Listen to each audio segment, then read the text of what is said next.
जय मसीह की प्रियो। आज हम सीखेंगे 7 कलीसियाओं के बारे में, जिसके बारे में प्रकाशित वाक्य अध्याय 2 और 3 में लिखा गया है।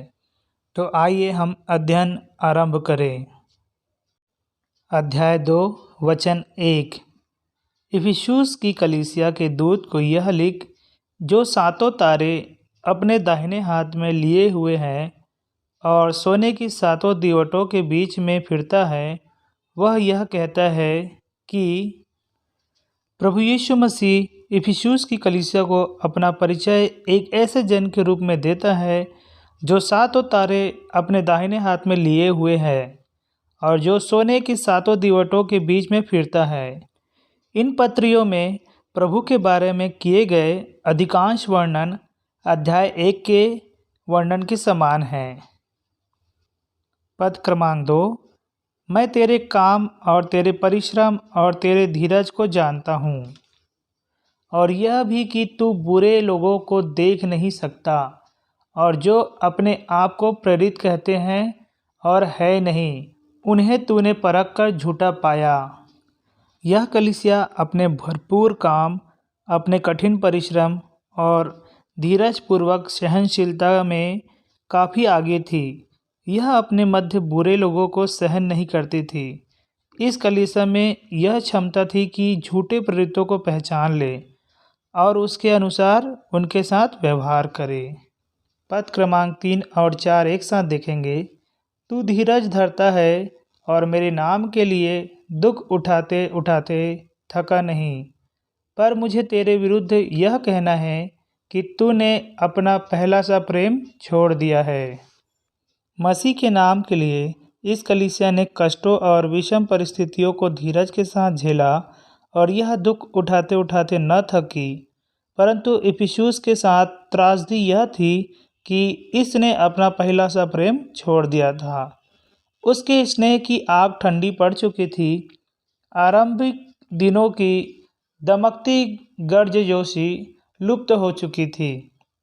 मसीह लोग पीछे मुड़कर उस समय को स्मरण कर रहे थे जब मसीह के प्रति उनका प्रेम सरगर्म पूरा और उन्मुक्त रहा करता था। अभी भी वे खरी शिक्षाओं को मानते हैं और सेवा में सक्रिय हैं, परंतु सारी आराधना और सेवा का वास्तविक अभिप्राय खो गया है। पद क्रमांक 5। इसलिए स्मरण कर कि तू कहाँ से गिरा है और मन फिरा और पहले के समान काम कर। यदि तू मन न फिराएगा तो मैं तेरे पास आकर तेरी दीवट को उसके स्थान से हटा दूंगा। उन्हें अपने आरंभिक विश्वास के अच्छे दिनों को स्मरण कर सचेत हो जाना चाहिए। अपने पहले वाले लुप्त होते हुए प्रेम की ओर मन फिराना चाहिए और उस समर्पित सेवा को फिर से दोहराना चाहिए जो आरंभ में उनके मसीही जीवन की पहचान थी। अन्यथा वह इफिसुस के दीवट को उसके स्थान से हटा देगा, अर्थात इफिसुस की कलीसिया का अस्तित्व समाप्त हो जाएगा, इसकी गवाही समाप्त हो जाएगी। 6वां पद। पर हाँ, तुझ में यह बात तो है कि तू निकुलइयों के कामों से घृणा करता है, जिनसे मैं भी घृणा करता हूँ। निकुलइयों के कामों के प्रति उनकी घृणा के लिए उनकी सराहना की गई है। हम ठीक नहीं जानते कि ये कौन लोग थे। कुछ लोगों का ऐसा मानना है कि वे निकोलस के अनुयायी थे। अन्य लोगों का मानना है कि वे निकोलस के अनुयायी थे। अन्य लोगों का मानना है कि इस नाम का अर्थ है गैर याजकी वर्ग पर राज्य। इस अर्थ में वे कलीसिया में पुरोहित व्यवस्था के आरंभ को देखते हैं। पद क्रमांक 7। जिसके कान हो वह सुन ले कि आत्मा कलीसियाओं से क्या कहता है। जो जय पाए मैं उसे उस जीवन के पेड़ में से जो परमेश्वर के स्वर्गलोक में है फल खाने को दूंगा। जिसके पास परमेश्वर का वचन सुनने के कान हो, उन्हें प्रोत्साहित किया जा रहा है कि वे सुने कि आत्मा कलीसियाओं से क्या कहता है। उसके बाद जय पाने वाले के लिए एक प्रतिज्ञा दी गई है। सामान्य रूप से नया नियम में जय पाने वाला उस व्यक्ति को कहा गया है जो यह विश्वास करता है कि यीशु मसीह परमेश्वर का पुत्र है। दूसरे शब्दों में, एक सच्चा विश्वासी। उसका विश्वास उसे सामर्थ्य देता है कि वह संसार की सारी परीक्षाओं और प्रलोभनों पर जय पाए।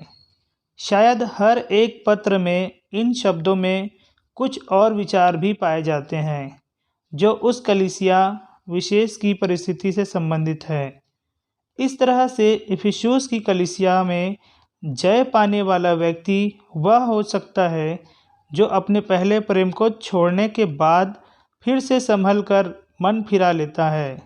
ऐसा करने वाले सब लोग उस जीवन के पेड़ में से जो परमेश्वर के स्वर्गलोक में है फल खाने पाएंगे।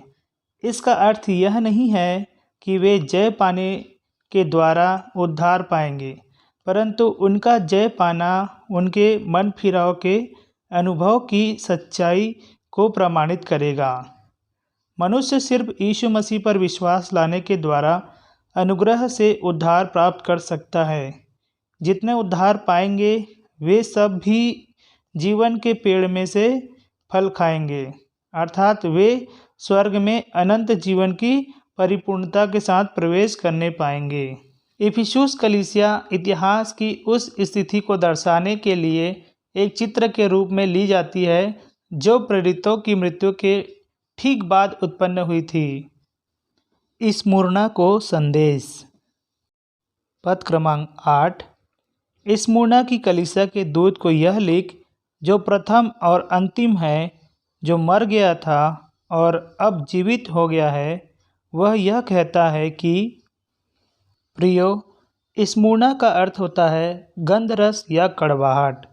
यहाँ पर मसीह अपने आप को एक ऐसे जन के रूप में प्रस्तुत कर रहा है जो प्रथम और अंतिम है, जो मर गया था और अब जीवित हो गया है। प्रभु के विषय में यह वर्णन ऐसे लोगों के लिए शांतिदायक है जिनका सामना दिन प्रतिदिन मृत्यु के खतरे से होता है। 9वां पद। मैं तेरे क्लेश और दरिद्रता को जानता हूँ, परंतु तू धनी है। और जो लोग अपने आप को यहूदी कहते हैं और है नहीं पर शैतान की सभा है, उनकी निंदा को भी जानता हूँ। यहाँ पर अत्यंत स्नेह के साथ प्रभु कष्ट सह रहे अपने विश्वासियों से कहता है कि उसे उनके क्लेश के विषय में पूरी जानकारी है। बाहरी तौर पर तो वे दरिद्रता की मार झेल रहे हैं, परंतु आत्मिकता की बातों में वे धनी हैं। स्मुरना के विश्वासियों पर यहूदियों की ओर से निर्मम आक्रमण हो रहे थे। इसका उदाहरण देते हुए इतिहासकार बताते हैं कि किस आतुरता से यहूदी लोगों ने पोलीकार्प की शहादत में अपना सहयोग दिया था। यहूदी होने के कारण वे दावा करते थे कि वे परमेश्वर की चुनी हुई प्रजा है, परंतु अपने इस निंदक आचरण के द्वारा वे यह दर्शा रहे थे कि वे शैतान की सभा सिनेगॉग है।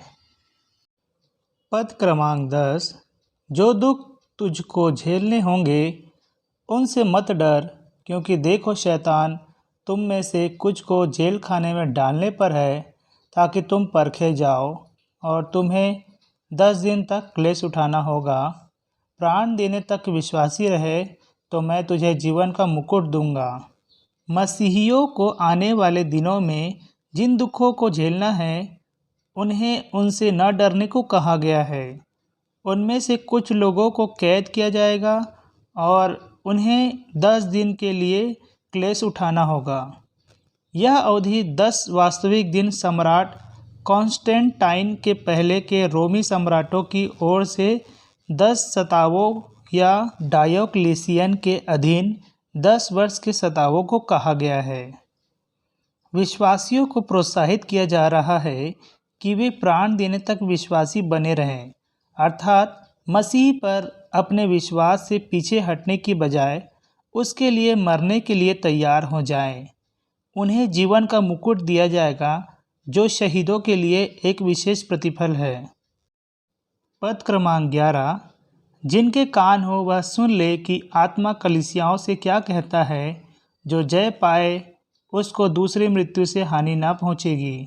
हम देखते हैं एक बार फिर से सुनने के लिए इच्छुक विश्वासी को प्रोत्साहित किया जा रहा है कि वह आत्मा की आवाज़ को सुने। जय पाने वाले को दूसरी मृत्यु से बचा लिए जाने की प्रतिज्ञा दी गई है। यहाँ पर जय पाने वाला वह है जिसने पृथ्वी पर बुरे विवेक के साथ रहने की बजाय अच्छे विवेक के साथ स्वर्ग जाना चुना है। वह दूसरी मृत्यु से न मरेगा, जो कि सभी अविश्वासियों का अंत है। दूसरी मृत्यु को हम प्रकाशित वाक्य 20 के अध्याय में हम सीखेंगे।